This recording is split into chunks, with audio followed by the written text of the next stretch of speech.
আজকে যে গল্পটা পড়ে শোনাবো সেইটির নাম হচ্ছে আঙ্গুর ফল টক। একদিন এক ক্ষুধার্ত শিয়াল আঙ্গুর ক্ষেতের পাশ দিয়ে জঙ্গলের পথে যাচ্ছিল। হঠাৎ ওপর দিকে তাকিয়ে সে দেখল থোকা থোকা পাকা আঙ্গুরের গুচ্ছ গাছের ডালে ঝুলছে। ওইগুলো খাবার জন্য তার জিভ দিয়ে টস টস করে জল পড়তে লাগলো। সে তখন ভাবলো কি করে ওই আঙ্গুরগুলো পাড়া যায়। শেয়াল তো গাছে চড়তে পারে না। প্রথমে সে মাথা উঁচু করে সামনের দুই পা উঠিয়ে আঙ্গুরগুলো পাড়ার চেষ্টা করলো, কিন্তু পারল না।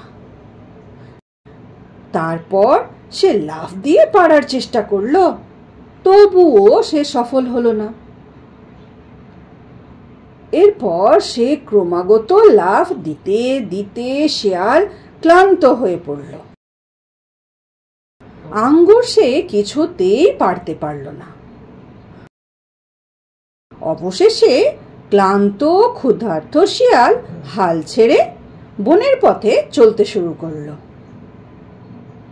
তখন সে মনে মনে বলতে লাগলো, আঙ্গুর ফল তো টক, এই ফল না খাওয়াই ভালো। এই গল্পটা থেকে আমরা কি শিক্ষা পেলাম? এই গল্পটা থেকে আমরা এটাই শিক্ষা পাই, হার মেনে নেওয়াই বুদ্ধিমানের কাজ।